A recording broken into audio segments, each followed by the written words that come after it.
नमस्कार, आप सभी का मैथिली सिनेही चैनल पर स्वागत है। आप सभी जानते हैं कि ये हमारा मैथिली सिनेही चैनल जो है ये साहित्यिक चैनल है।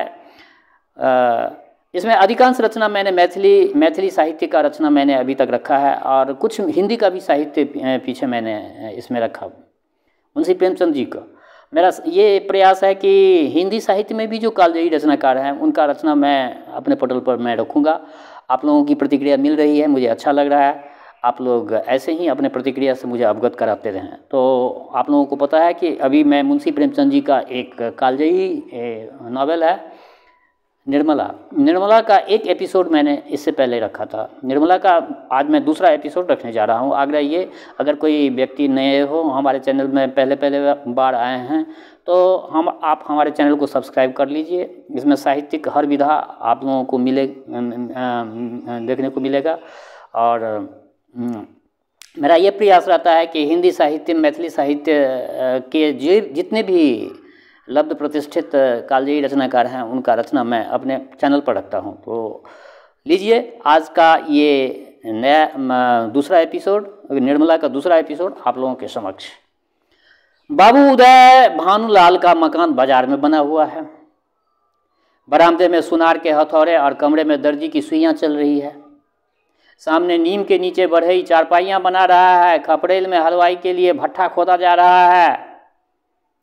मेहमानों के लिए अलग एक मकान ठीक किया गया है या प्रबंध किया जा रहा है। हर एक मेहमान के लिए एक एक चारपाई, एक एक कुर्सी, एक एक मेज हो। हर 3 मेहमानों के लिए एक एक कार रखने की तजवीज़ हो रही है। अभी बारात आने में 1 महीने की देर है, लेकिन तैयारियां अभी से हो रही है। बारातियों का ऐसा सत्कार किया जाए कि किसी को जबान हिलाने का मौका ना मिले। वे लोग भी याद करें कि किसी के यहाँ बारात में गए थे। एक पूरा मकान बर्तन से भरा हुआ है। चाय के सेट है, नाश्ते की तस्तरियाँ हैं, थाल लोटे गिलास। जो लोग नित्य खाट पर पड़े हुक्का पीते रहते थे, बड़ी तत्परता से काम में लगे हुए हैं। अपनी उपयोगिता सिद्ध करने का ऐसा अच्छा अवसर उन्हें फिर बहुत दिनों के बाद मिलेगा। जहाँ एक आदमी को जाना होता है वहाँ 5 दौड़ते हैं। काम कम होता है, हुल्लड़ अधिक। जरा सी बात पर घंटों तर्क वितर्क होता है और अंत में वकील साहब को आकर निर्णय करना पड़ता है। एक कहता है यह घी खराब है, दूसरा कहता है इससे अच्छा बाजार में मिल जाए तो टांग की राह से निकल जाऊं। तीसरा कहता है इसमें तो हीक आती है। चौथा कहता है तुम्हारी नाक ही सड़ गई है, तुम क्या जानो घी किसे कहते हैं। जब से यहाँ आए हो घी मिलने लगा है, नहीं तो जब से यहाँ आए हो घी मिलने लगा है, नहीं तो घी के दर्शन भी नहीं होते थे। इस पर तकरार बढ़ जाती है और वकील साहब को झगड़ा चुकाना पड़ता है। झगड़ा रात के 9 बजे थे। उदय भानुलाल अंदर बैठे हुए खर्च का तखमीना लगा रहे थे। यह प्रायः रोज ही तखमीना लगाते हैं, पर रोज ही उनमें कुछ न कुछ परिवर्तन और परिवर्धन करना पड़ता है इनको। सामने कल्याणी भौंसी के लिए खड़ी थी। बाबू साहब ने बड़ी देर के बाद सिर उठाया, बोले 10,000 से कम नहीं होता बल्कि शायद और बढ़ जाए। कल्याणी 10 दिन में 5,000 से 10,000 हुए, 1 महीने में तो शायद 1 लाख की नौबत आ जाए। उदयवान क्या करूं, जगहसाई भी तो कोई चीज़ होती है ना। कोई शिकायत हुई तो लोग क्या कहेंगे, नाम बड़े आ दर्शन थोड़े। फिर जब वह मुझसे दहेज में 1 पाई भी नहीं ले रहे हैं तो मेरा भी तो कर्तव्य है कि मेहमानों का आदर सत्कार में कोई कमी नहीं रहनी चाहिए। कल्याणी जब से ब्रह्मा ने सृष्टि रची तब से आज तक कभी बारातियों को कोई प्रसन्न कर पाया है। उन्हें दोष निकालने और निंदा करने का कोई न कोई अवसर मिल ही जाता है। जिसे अपने घर सूखी रोटियां भी मैसर नहीं, वह भी बारात में आने के बाद तानाशाह बन बैठता है। सही बात बोले हैं। बारात में आने के बाद वो भी तानाशाह की तरह काम करते हैं, बोलते रहते हैं। तेल खुशबूदार नहीं, साबुन टके सिर का जाने कहाँ से बटोर लाए। कहार बात नहीं सुनते, लालटेन धुआं देती है। कुर्सियों में खटमल है, चारपाई ढीली है, जनवासे की जगह हवादार नहीं। ऐसी हजारों शिकायतें होती रहती है। उन्हें आप कहाँ तक रोकिएगा। अगर यह मौका न मिला तो कोई और ऐप निकाल दिए जाएंगे। भाई यह तेल तो रंडियों को लगाने लायक है, हमें तो सादा तेल चाहिए। जवाब में यह साबुन जनाब ने यह साबुन नहीं भेजा, अपनी अमीरी की शान दिखाई है, मानो हमने साबुन देखा ही नहीं। ये कहार नहीं, यमदूत है, जब देखिए सिर पर सवार। लालटेनें ऐसे भेजी है कि आंखें चमकने लगती है। अगर 10-5 दिन हर इस रोशनी में बैठना पड़े तो आंखें फूट जाए। जनबासा क्या है? अभागे का भाग्य है जिस पर चारों तरफ से झोंके आते रहते हैं। मैं तो फिर भी यही कहूँगी कि बारातियों के नखरों का विचार ही छोड़ दो। उदयभान, तो आखिर तुम मुझे क्या करने को कहती हो? तुम ही बताओ। पति पत्नी के बीच की बात है, इसीलिए उदयभान कहते हैं तुम ही बताओ क्या करें। कल्याणी कहती है, कह तो रही हूँ, पक्का इरादा कर लो कि मैं 5,000 से अधिक ना खर्च करूँगा। घर में तो टका है नहीं, कर्ज ही का भरोसा ठहरा, तो इतना कर्ज क्यों ले कि ज़िंदगी में अदा ही ना हो। आखिर मेरे और बच्चे भी तो है, इसके लिए भी तो कुछ चाहिए। उदयभान, तो आज मैं मरा जाता हूँ क्या? कल्याणी, जीने मरने की हाल कोई नहीं जानता जी। उदयभानु, तो तुम बैठी रहो, यही मनाया करती हो। कल्याणी, इसमें बिगड़ने की कोई बात ही नहीं, मरना एक दिन सभी को है। कोई यहाँ अमर होकर के थोड़े आया है। आंखें बंद कर लेने से तो होने वाली बात न टलेगी। रोज़ आंखें देखती हूँ, बाप का देहांत हो जाता है, उसके बच्चे गली गली ठोकरे खाते फिरते हैं। आदमी ऐसा काम ही क्यों करे? उदयभानु ने जल कर कहा, मैं तो अब समझ लूँ कि मेरे मरने के दिन निकट आ गए। यही तुम्हारी भविष्यवाणी है। सुहाग से स्त्रियों का जी ऊते नहीं सुना था, आज यह नई बात मालूम हुई है। रंडापे में भी कोई सुख मिलता होगा। रंडापे रण को कहा गया है। कल्याणी, तुमसे दुनिया की कोई बात कही जाती है तो जहर उगलने लगते हो। इसीलिए न कि जानते हो इसे कहीं ठिकाना नहीं है। मेरी ही रोटियों पर पड़ी हुई है या और कुछ। जहाँ कोई बात कही बस सिर हो गए, मानो मैं घर की लौंडी हूँ। मेरा केवल रोटी और कपड़े का नाता है। जितना ही मैं दबती हूँ तुम और भी दबाते हो। मुफ्तखोर माल उड़ाए, कोई मुंह न खोले। शराब कबाब में रुपये लूटे, कोई जवान न हिलाए। ये सारे कांटे मेरे बच्चे ही के सिर में बोए जा रहे हैं। उदयभानु, तो मैं क्या तुम्हारा गुलाम हूँ? उदयभानु ने कहा कि मैं तुम्हारा गुलाम हूँ क्या? तो कल्याणी, तो क्या मैं तुम्हारी लौंडी हूँ? कल्याणी भी बोलती है, मैं तुम्हारी लौंडी हूँ। उदयभानु, ऐसे मर्द और होंगे जो औरतों के इशारे पर नाचते होंगे। कल्याणी, तो ऐसी स्त्रियां भी और होगी जो मर्दों की जूतियां सहा करती होगी। उदयभानु, मैं कमा कर लाता हूँ, चाहे जैसे चाहूँ खर्च कर सकता हूँ, किसी को बोलने का अधिकार नहीं है। पति पत्नी के बीच में इस तरह का तकरार ज़्यादा होता है। कल्याणी, तो आप अपना घर संभालिए। ऐसे घर को मेरा दूर से ही सलाम है जहाँ मेरी कोई पूछ नहीं। घर में तुम्हारा जितना अधिकार है उतना मेरा भी है, इसमें जौ भर भी कम नहीं। अगर तुम अपने मन के राजा हो तो मैं भी अपने मन की रानी हूँ। तुम्हारा घर तुम्हें मुबारक। मेरे लिए पेट की रोटियाँ की कमी नहीं है। तुम्हारे बच्चे हैं, मारो या जिलाओ, ना आँखों से देखूंगी ना पीड़ा होगी। आंखें फूटी, पीर गई। उदयभानु, क्या तुम समझती हो कि तुम ना संभालोगी तो मेरा घर ही नहीं संभलेगा? मैं अकेले ऐसे 10 घर संभाल सकता हूँ। उदयभानु ने कहा। कल्याणी, कौन? आज के महीने में दिन मिट्टी में न मिल जाए तो कहना कि कोई कह के गई है। यह कहते कहते कल्याणी का चेहरा तमतमा गया। वह झमक कर उठी और कमरे के द्वार की ओर चली। वकील साहब मुकदमों में तो खूब मीन मेख निकालते थे, लेकिन स्त्रियों के स्वभाव का उन्हें कोई ज्ञान ही नहीं था। यही एक ऐसी विद्या है जिसमें आदमी बूढ़ा होने पर भी कोरा ही रह जाता है। अगर वे अब भी नरम पड़ जाते तो कल्याणी का हाथ पकड़कर बिठा लेते तो शायद रुक जाती, लेकिन आपसे यह तो हो नहीं सका। उल्टे चलते चलते एक और चरका दिया। उदयभानु बोले, मैके का घमंड होगा। उदयभानु बोले मैके का घमंड होगा।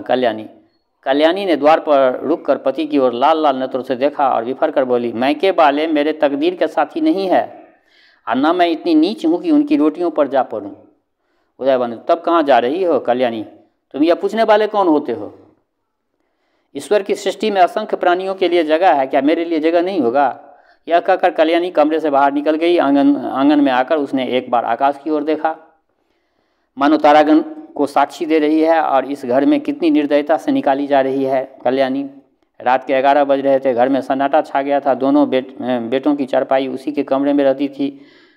वह अपने कमरे में आई, देखा चंद्रभानु सोया है। उससे छोटा सूरजभानु चारपाई पर उठ बैठा। माता को देखते ही बोला, तुम कहाँ गई थी अम्मा? तुम कहाँ गई थी? कल्याणी दूर से ही खड़े खड़े बोली, कहीं नहीं बेटा, तुम्हारे बाबूजी के पास गई थी। सूर्य नारायण, तुम तली गई, मुझे अकेले डर लगता था, तुम क्यों तली गई थी बताओ? तोतला के बोलता था वो छोटका बच्चा। यह सुनकर बच्चे को गोद में यह कहकर बच्चे ने गोद में चढ़ने के लिए दोनों हाथ फैला दिया। कल्याणी अब अपने आप को रोक नहीं सकी। मातृ स्नेह में के सुधा प्रभा ने उसका संतप्त हृदय परिप्लावित हो गया। हृदय में कोमल पौधे जो क्रोध के ताप से मुरझा गए थे फिर हरे हो गए, आंखें सजल हो गई। उसने बच्चे को गोद में उठा लिया और छाती से लगाकर बोली, तुमने पुकार क्यों नहीं लिया बेटा? मैं आ जाती। सूर्य नारायण, पुतालता तो था, तुम सुनती ही नहीं थी, अब तो कभी नहीं जाओगी ना? कल्याणी, नहीं भैया अब नहीं जाऊंगी। यह कहकर कल्याणी सूर्यवान को लेकर चारपाई पर लेटी। माँ के हृदय से लिपटते ही बालक निशंक होकर सो गया। कल्याणी ने मन ही मन संकल्प विकल्प आने लगे। कल्याणी के मन में पति की बातें याद आती तो मन होता कि घर को तिलांजलि देकर चली जाऊं, लेकिन बच्चों का मुंह देखती तो वात्सल्य से चित्त गदगद हो जाता। बच्चों को किस पर छोड़कर जाऊं? मेरे इन लाल को कौन पालेगा? ये किसके होकर रहेंगे? कौन प्रातःकालीन दूध और हलवा खिलाएगा? कौन इसके नींद में सोएगा? कौन इसकी नींद से जागेगा? बेचारे कौड़ी के 3 हो जाएंगे। नहीं प्यारो, मैं तुम्हें छोड़कर नहीं जाऊंगी, तुम्हारे लिए सब कुछ सह लूंगी। माँ सब कुछ अपने बच्चे के लिए ही सहती है। निरादर, अपमान, जली कटी, खोटी खड़ी, झुरकी झिरकी सब तुम्हारे लिए सहूंगी। कल्याणी तो बच्चे को लेकर लेटी, पर बाबू साहब को नींद न आई। उन्हें चोट करने वाली बड़ी बातें मुश्किल से भूलती थी। उफ, यह मिजाज, मानो मैं ही इनकी स्त्री हूँ। बात मुंह से निकलनी मुश्किल है। अब मैं इसका गुलाम होकर रहूं? घर में अकेली यह रहे और बाकी जितने अपने बेगाने हैं सब निकाल दिए जाए। जला करती है, मनाती है कि यह किसी तरह मरे तो अकेले आराम करूं। दिल की बात मुंह से निकल ही जाती है, चाहे कोई कितना भी छिपाए। कई दिन से देख रहा हूं ऐसे ही जली कटी सुनाया करती है। मैके का घमंड होगा, लेकिन वहाँ कोई भी नहीं पूछेगा। अभी सब अवभगत करते हैं,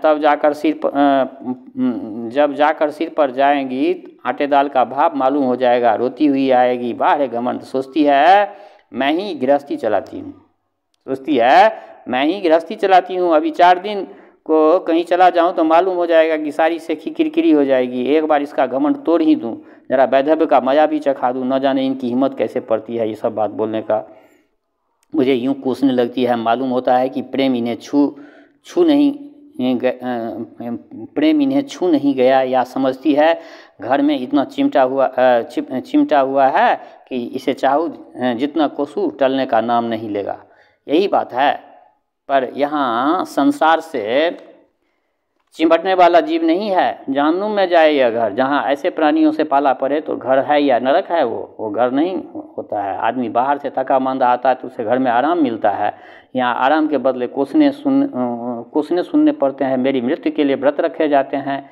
यह है 25 वर्ष के दाम्पत्य जीवन का अंत। बस चल ही दूँ, जब देख लूँगा इनका सारा घमंड धूल में मिल गया और मिजाज ठंडा हो गया तो लौट आऊँगा। 4-5 दिन काफ़ी होंगे। लो, तुम भी क्या याद करोगी, किसी से पाला पड़ा था। यही सोचते हुए बाबू साहब उठे, रेशमी चादर गले में डाली, कुछ रुपये लिए, अपना कार्ड निकालकर दूसरे कुर्ते की जेब में रखा, छड़ी उठाई और चुपके से बाहर निकले। सब नौकर नींद में मस्त थे। कुत्ता की आहट पाकर चौंक पड़ा, और उसके हाथ हो लिया। उसके साथ ही कुत्ता भी उसके साथ हो लिया। पर यह कौन जानता है कि यह सारी लीला विधि के हाथों में रची जा रही है। जीवन रंगशाला का एक निर्दय सूत्रधार किसी अगम गुप्त स्थान पर बैठा हुआ अपनी जटिल क्रूर कीड़ा दिखा रहा है। यह कौन जानता था कि नकल असल होने जा रही है, अभिनय सत्य का रूप ग्रहण करने वाला है।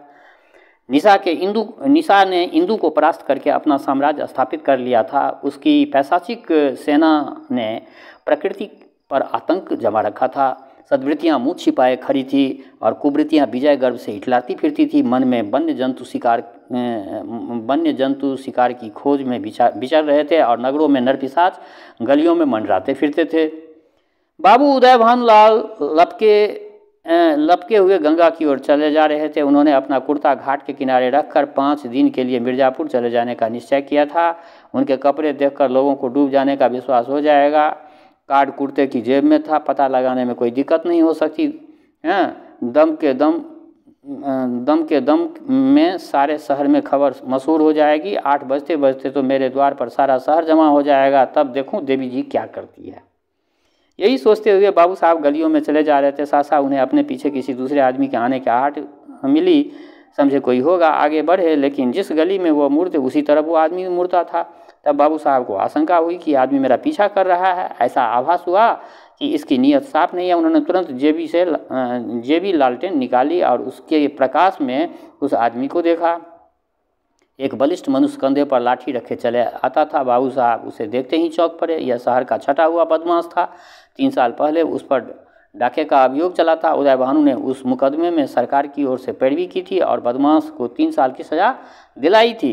तभी से वह उसके खून का प्यासा हो रहा था। कल ही यह छूट कर आया था। आज दैवाद बाबू साहब अकेले इनके हाथ रात में इनको दिखाई दे दिया।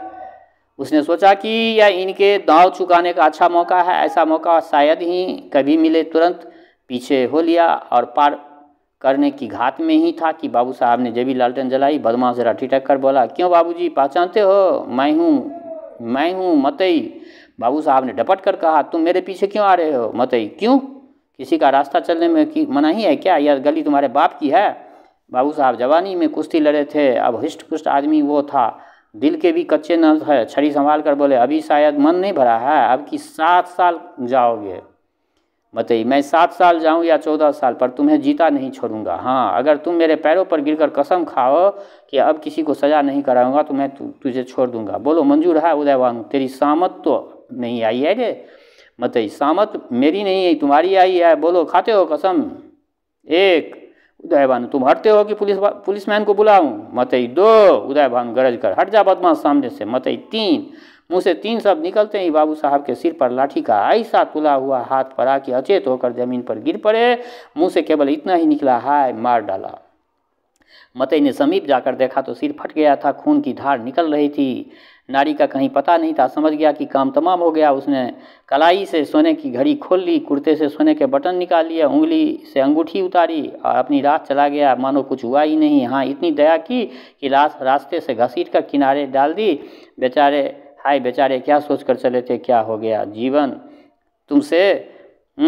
तुमसे ज़्यादा आसार भी दुनिया में कोई वस्तु है क्या? यह दीपक की भांति ही क्षणभंगुर नहीं है जो हवा के एक झोंके से बुझ जाती है, पानी के एक बुलबुले को देखते ही, लेकिन उसे टूटने में भी देर लगती है। जीवन में उतना सार भी नहीं है। सांस का भरोसा ही क्या? इसी नश्वरता पर हम अभिलाषाओं के कितने विशाल भवन बनाते हैं, नहीं जानते नीचे जाने वाले सांस ऊपर आएगी या नहीं, पर सोचते इतनी दूर की है मानो हम अमर हैं। तो श्रोतागण, आज इसका दूसरी कड़ी, निर्मला का दूसरी कड़ी आप लोगों के समक्ष रखा। निर्मला के पापा का हत्या हो जाता है। अब देखिए, बात में हत्या हो गया, वो मर गए वकील साहब। तो आग्रह ये, जो इस सब रचना को आप लोग फुर्सत में सुने और अपने कमेंट से अवगत कराएं। दूसरी बात, हमारे श्रोता चाहे गांव में रहते हों या शहर में रहते हों, देश में रहते हों या प्रदेश में रहते हों, जहाँ कहीं भी रहते हों, स्वस्थ रहें, कुशल रहें, अपने आचरण को पवित्र रखें और जनक नंदिनी जगदम्बा माँ वैदेही की कृपा आप लोगों पर सदा बरसती रहे। शुभकामनाओं के साथ, जय मिथिला, जय मैथिली।